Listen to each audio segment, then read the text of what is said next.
Assalamualaikum warahmatullahi wabarakatuh.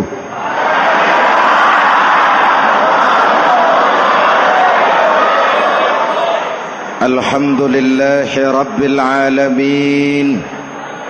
Wassalatu wassalamu ala ashrafil mursalin Sayyidina wa maulana Muhammadin wa ala alihi wa sahbihi ajmain, amma ba'du. Para ulama yang saya muliakan, hadirin hadirat ma'asyiral muslimin yang saya cintai, banyak kita alami perubahan-perubahan yang terjadi, baik perubahan yang menyangkut sosial budaya, lebih-lebih yang menyangkut sosial politik. Yang tidak banyak mengalami perubahan adalah sosial ekonomi. Bahkan angka kemiskinan kita naik menjadi 3/5 dari total penduduk kita hidup di bawah garis kemiskinan, dan 20% diantaranya miskin mutlak.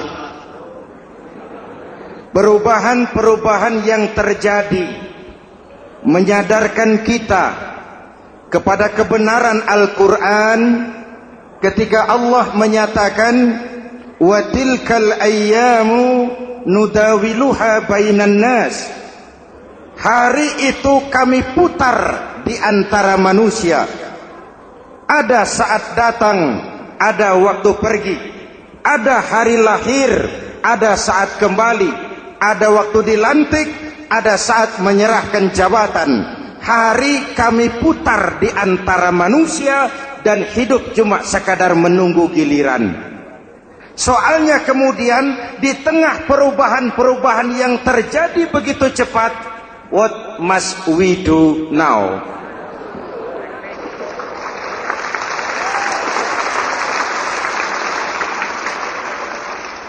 Saya juga nggak ngerti itu. Yang penting kan penampilan. Saudara-saudara kaum muslimin di seluruh tanah air, jadi pemimpin adalah pelayan bagi orang yang dipimpinnya. Okelah, perbaikan ekonomi, pembukaan lapangan kerja baru, kita serahkan kepada pemerintah, karena kita percaya mereka orang-orang terpilih belaka, yang dipilih dengan kepercayaan akan mampu membawa rakyat keluar dari kesulitan. Amin. Tugas kita sekarang di zaman susah meluruskan akidah. Jangan sampai mbah dukun yang naik ke permukaan. Betul? Islam misinya yang pertama membebaskan manusia dari kemusyrikan. 13 tahun Rasul berjuang di Mekah, menanamkan akidah, meluruskan keyakinan, membentuk iman. 13 tahun membebaskan manusia dari belenggu kemusyrikan. 13 tahun menanamkan la ilaha illallah Muhammadur Rasul dengan seluruh konsekuensinya. Kalau saya yakin tidak ada Tuhan selain Allah, saya tidak akan minta tolong kecuali hanya kepada Allah. Saya tidak akan pernah takut kecuali hanya kepada Allah. Saya tidak akan menggantungkan hidup kecuali hanya kepada Allah.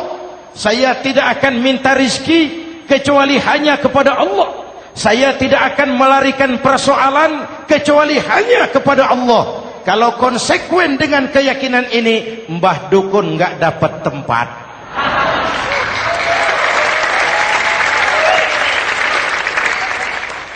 Akur? Ayo lihat secara sederhana. Saya sandaran di tiang, tiangnya ambruk, sayanya jatuh. Saya sandaran di tembok, temboknya runtuh, saya juga runtuh. Saya sandaran kepada orang kaya, dia jatuh miskin, saya bangkrut. Saya sandaran kepada jenderal, dia pensiun, saya selesai. Tapi kalau saya sandaran hanya kepada Allah, Allah tidak akan pernah miskin, Allah tidak akan pernah lumpuh, Allah tidak akan pernah terpuruk, dan Allah tidak akan pernah berkurang kekuasaannya.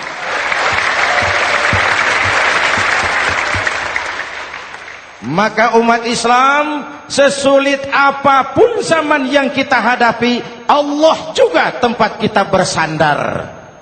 Jelas? Selama ini kita iman dalam ucapan, tapi sekuler dalam perbuatan. Di masjid ada Allah, di kantor Allah tidak ada, maka korupsi merajalela.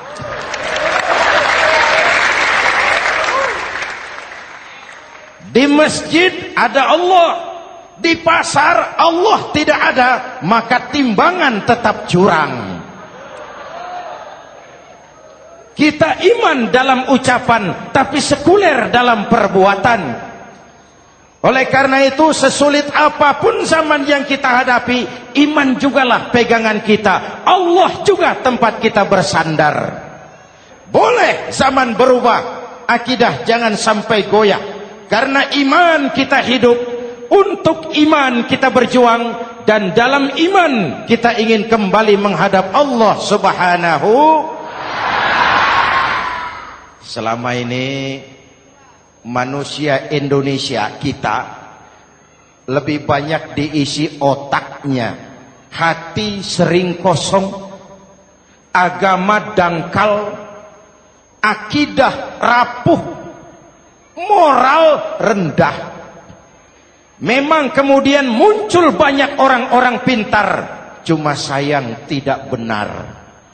Indonesia kita bangkrut, Indonesia kita terpuruk, Indonesia kita sakit parah kalau diurus orang yang cuma pintar tapi tidak benar. Kita perlu orang-orang pintar, tapi kita lebih perlu orang benar. Jelas? Kalau cuma pintar tapi tidak benar, itu yang sering saya sampaikan, nanti disuruh ngurus beras malah nimbun beras.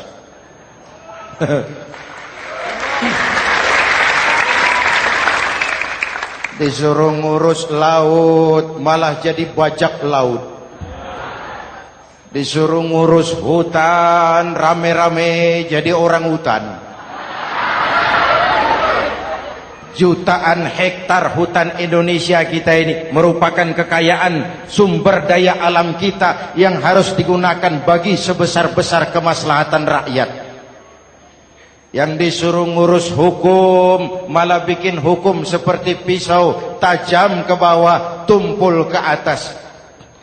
Jangan heran lalu di masyarakat muncul street justice, pengadilan jalanan, sebagai refleksi dari ketidakpuasan melihat sikap hukum yang sangat berpihak.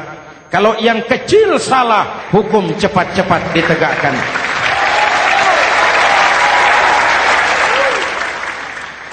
Lihat saja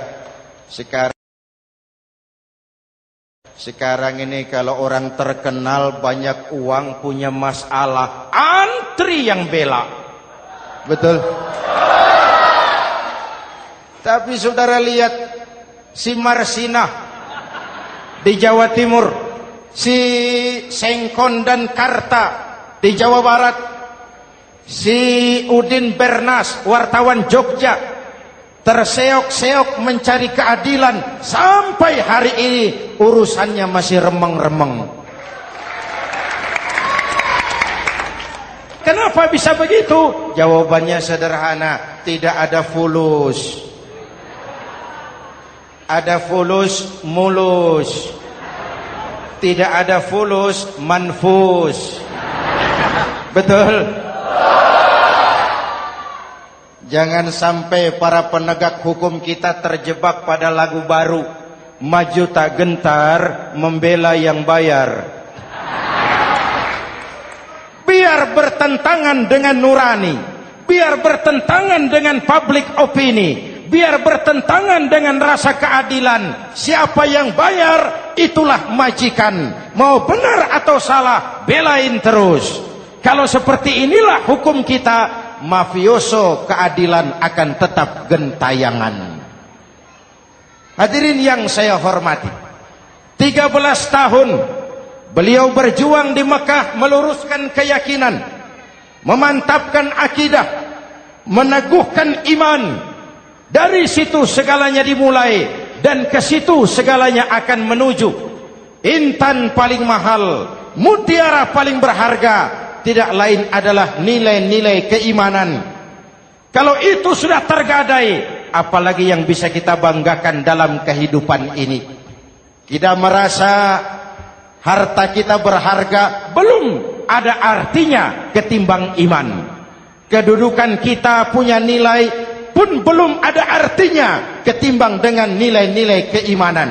Itu intan paling mahal, itu mutiara paling berharga. Harta baru ada manfaatnya kalau dilandasi dengan iman. Jabatan dan kedudukan baru terasa gunanya kalau dilandasi dengan keimanan. Kalau jabatan lepas dari iman, yang akan lahir Fir'aun baru. Jelas? Kalau harta terlepas dari iman, yang akan muncul adalah konglomerat Korun. Kalau ilmu pengetahuan terlepas dari nilai dasar keimanan, maka yang akan muncul adalah ilmuwan pelacur yang menyalahkan yang benar, membenarkan yang salah untuk kepentingan pribadi. Dan kondisi seperti itu tidak akan membuat kita makin sehat. Oleh karena itu, pada kesempatan ini, pesan pertama saya, menghadapi zaman susah, tetap jaga akidah, tetap pelihara keyakinan.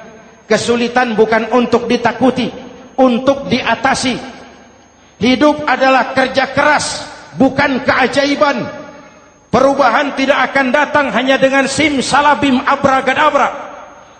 Perubahan tidak akan muncul hanya dengan berandai-andai.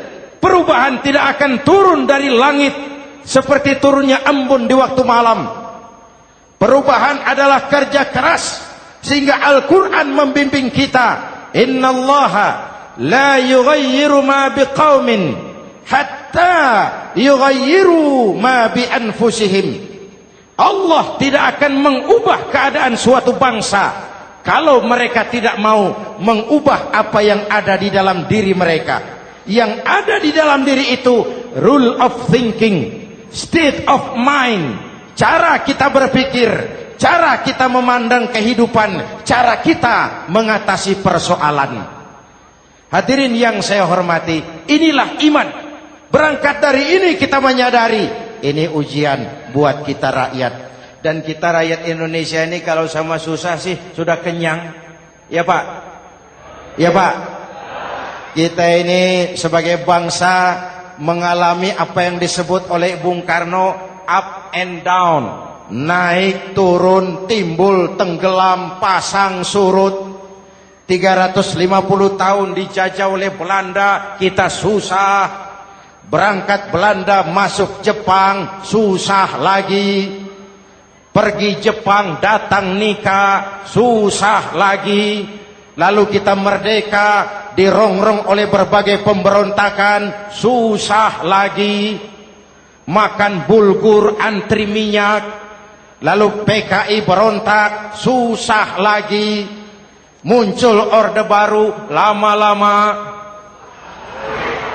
susah lagi. Orde baru selesai, naik reformasi, mulai repot nasi, susah lagi.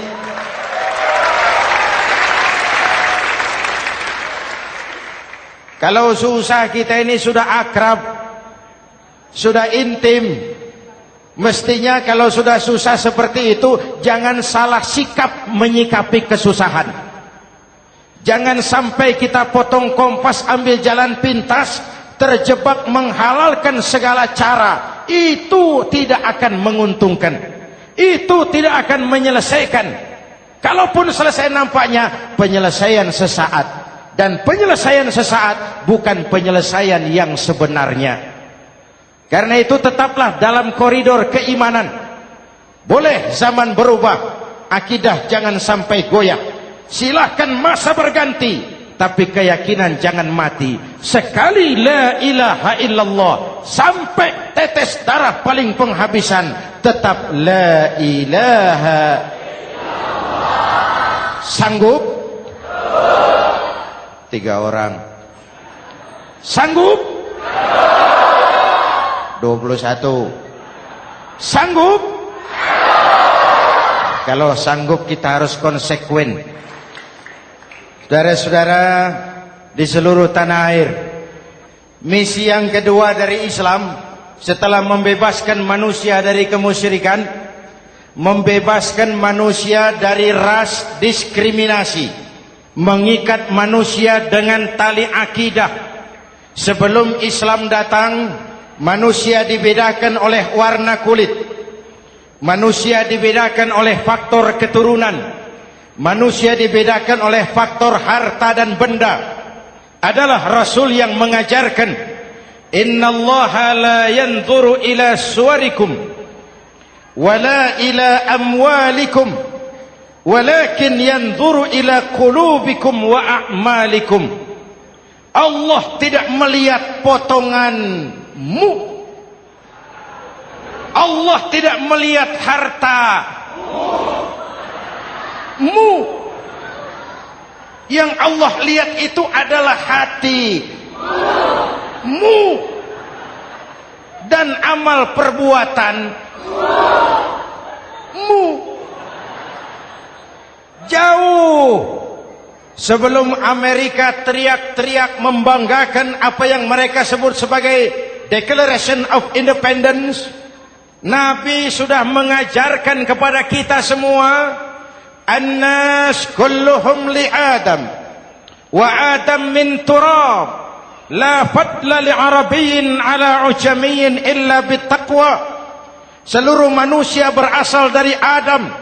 Adam diciptakan dari tanah. Tidak ada kelebihan Arab dengan yang bukan Arab kecuali takwanya. Jauh sebelum Amerika mencanangkan bahwa semua manusia dilahirkan sama, that all men are created equal. Jauh sebelum itu Islam sudah membebaskan manusia dari ras diskriminasi. Apa dalam konteks kekinian menghadapi zaman susah tetap jaga kerukunan? Ya Pak, ya Bu, oi Bu.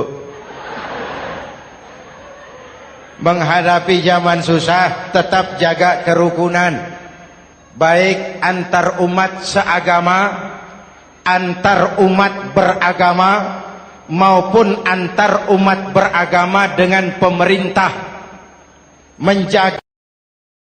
Menjaga kerukunan. Jangan saling sikat sikut di antara kita. Sebab kalau sudah rukun, saya ajak berhitung. 1 ditambah 1 sama dengan, itu matematika namanya. Hasilnya pasti. Tapi angka sosial hasilnya aneh. Saya ubah jadi angka sosial. Ayo kita berhitung lagi. 1 orang takut ditambah 1 orang takut sama dengan 2 orang setengah berani. Kenapa setengah berani? Karena sudah berdua. Tadi kan takut sendiri. Kalau sama-sama takut berkumpul jadi setengah berani. Kalau ditambah 1 orang takut lagi, 1 orang takut ditambah 1 orang takut ditambah 1 orang takut sama dengan 3 orang berani. Kenapa jadi berani? Karena sudah bertiga. Kita yang lemah, kita yang marginal, kita yang dikucilkan, bahkan kita yang dilecehkan, kalau mau rukun kita akan kuat dan tidak bakal dipermainkan orang.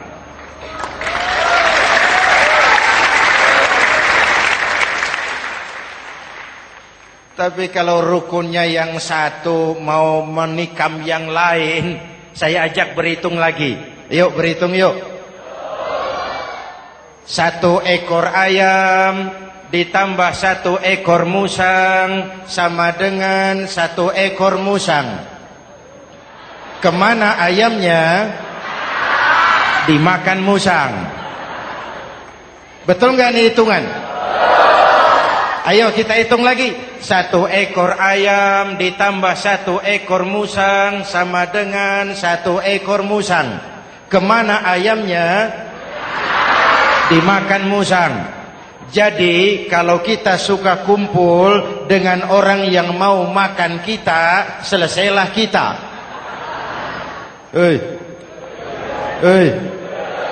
Maka kalau merasa kita ini ayam, yuk kumpul sama-sama ayam, pulang ke kandang ayam.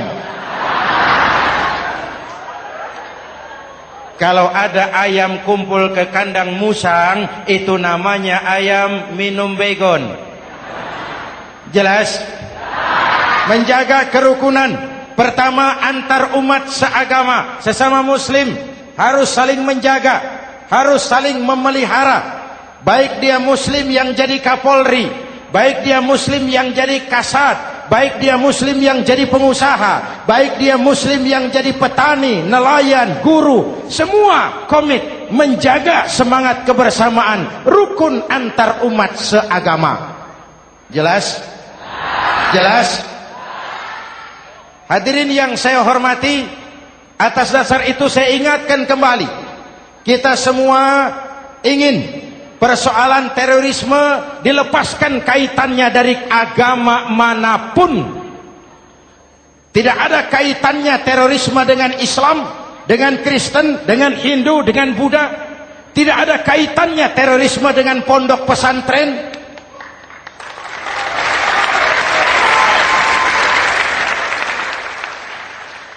Jangan sampai pesantren jadi kambing hitam. Karena sejak zaman penjajahan, pesantren sudah terbukti memberikan kontribusi bagi perjuangan memerdekakan rakyat Indonesia. Rukun antar umat seagama. Yang kedua, rukun antar umat beragama. Islam ini rahmatan lil. Jangankan manusia walaupun berbeda agama, binatang saja dihormati. Ada hadis, fa iza zabahtum fa ahsinuz zibhata. Kalau kamu menyembelih hewan, sembelihlah dengan cara yang terbaik. Jangan menyembelih ayam dengan pisau tumpul. Itu namanya tidak berperi kebinatangan. Yang kecil lagi, saudara buka babul istinja, makruh buang air kecil di tanah yang berlubang. Sebab apa? Pertama, menjaga kesehatan. Siapa tahu di lubang yang saudara buang air kecil itu ada gas beracun. Kalau tidak, melindungi binatang yang ada di dalam lubang. Siapa tahu di lubang yang saudara buang air kecil itu ada semut sedang rapat membahas terorisme. Apa dosanya lalu mati dikencingi? Ini namanya rahmatan lis semut. Binatang saja dilindungi. Maka perbedaan agama tidak harus menyebabkan kita bertolak belakang. Perbedaan agama bukan alasan untuk saling bermusuhan. Apalagi kita sudah menyadari tentang kemajemukan kita, tentang kebinekaan kita, tentang keragaman kita. Rukun antar umat beragama. Saling menghormati, saling menghargai, tapi tetap dalam batas lakum dinukum. Lalu rukun antar umat beragama dengan pemerintah. Hadirin yang saya hormati, yang benar kita dukung, yang salah kita perbaiki dan kita tegur menurut cara-cara yang diajarkan oleh agama kita. Dan sholat berjamaah, pendidikan bernegara yang paling bagus. Tadi kita sholat ada imam, ada makmum, betul? Makmum wajib ikut imam kalau imam benar sholatnya. rakyat wajib ikut pemimpin kalau pemimpin benar mimpinnya. Masyarakat Islam ini loyal. Masyarakat Islam ini bukan pemberontak. Masyarakat Islam ini taat dan setia. Kapan? Kalau imamnya benar. Imam takbir, makmum. Imam ruku, makmum. Imam i'tidal, makmum. I'tidal. Imam sujud, makmum. Tapi kalau imam keliru, mestinya imam ruku malah sujud. Salah imam ini. Tegur. Siapa yang wajib negur? Makmum yang saf terdepan. Anggota DPR.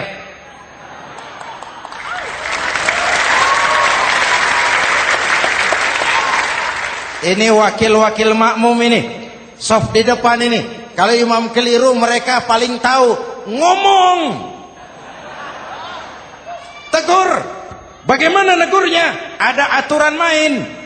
Mestinya ruku, imam sujud. Salah ini imam. Subhanallah. Kan begitu negurnya. Betul? Tidak boleh juga imam keliru, makmum emosi. Main pegang. Weh, makmum salah. Hoi, hoi. Kacau sholat. Betul? Anggota dewan ini, saf di depan. Itu kalau imam keliru. Satu saat imam buang angin. Namanya manusia bisa buang angin toh. Apa makmum lalu berkata, demi kesetiaan saya kepada imam, imam buang angin, saya lebih keras lagi. Itu namanya fanatisme buta, loyalitas yang goblok. Imam buang angin, minggir. Iyyaka na'budu wa iyyaka nasta'in. Sampai situ imam buang angin, minggir imam. Lalu saf yang di depan maju. Tidak usah bikin solat baru, teruskan pekerjaan imam. Ihdinas siratal mustaqim. Teruskan. Kenapa? Kalau bikin solat baru lagi, nanti buang angin lagi. Bikin lagi solat. Kapan selesainya solat? Kapan selesainya membangun negara ini? Yang penting imam tahu diri, buang angin, minggir.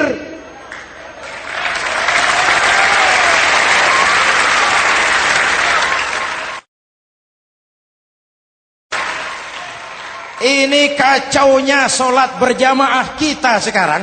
Kacaunya negeri kita sekarang. Banyak imam sudah buang angin, gengsi. Diam aja merasa nggak punya salah. Dikasih tahu sama makmum, imam tadi buang angin ya, malah jawab sedikit. Apa kalau sedikit lalu tidak batal solat itu? Mekanisme kehidupan sosial yang diatur lewat tuntunan solat berjamaah. Sehingga Nabi berpesan, kun imaman muta'an au ma'muman muti'an fala takun thalisan jazu'a. Kalau jadi pemimpin, jadilah pemimpin yang ditaati. Kalau jadi makmum, jadilah makmum yang mentaati. Jangan jadi golongan ketiga pemecah belah. Di depan tidak jalan, di belakang takut, ditaruh yang di tengah, di depan didorong, yang belakang ditendang. Ini namanya biang kerok. Saudara-saudara, dari uraian singkat ini saya ambil beberapa catatan pokok. Pertama, kalau ada intan paling mahal, kalau ada mutiara paling berharga dalam hidup kita, itu tidak lain adalah karena keyakinan. Hidup jadi indah, hidup jadi berharga, hidup jadi berarti kalau didasari atas sebuah keyakinan. Dan keyakinan itu tidak lain adalah nilai iman kita, akidah kita kepada Allah Subhanahu wa ta'ala. Yang kedua, tetap menjaga kerukunan. Sesulit apapun zaman yang kita hadapi, kita tetap harus menjaga semangat kebersamaan. Kita harus tetap menjadi lem perekat yang menjaga keutuhan, baik sebagai bangsa maupun sebagai umat. Perbedaan adalah wajar, harus dihormati sebagai ciri kehidupan berdemokrasi. Tapi jangan perbedaan menjadi sebab kita bermusuhan, dan jangan perbedaan menyebabkan kita saling berpecah belah. Hormati perbedaan, jangan perbedaan dipandang sebagai permusuhan.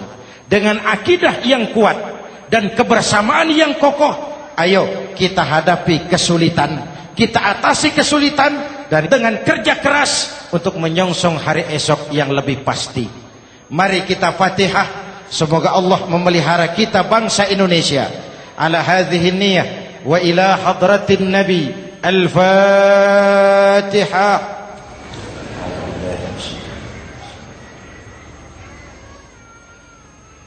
Iyyaka na'budu wa iyyaka nasta'in. Ihdinas siratal mustaqim. Siratal ladzina an'amta 'alaihim. Bismillahirrahmanirrahim. Amin.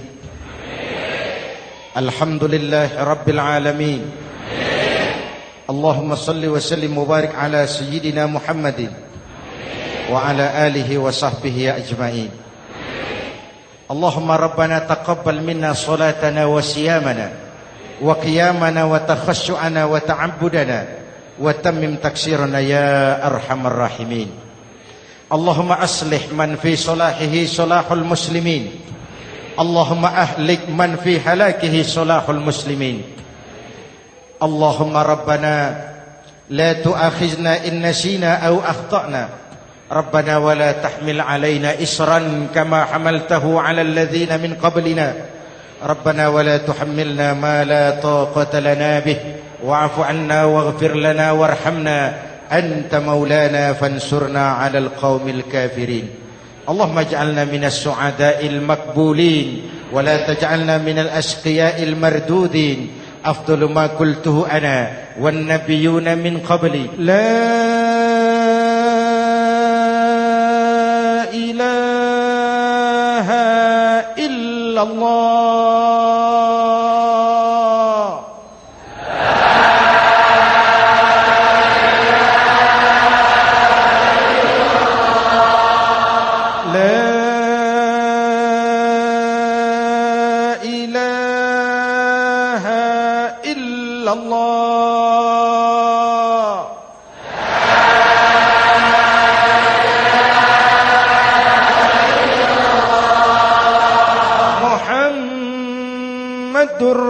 Rasulullah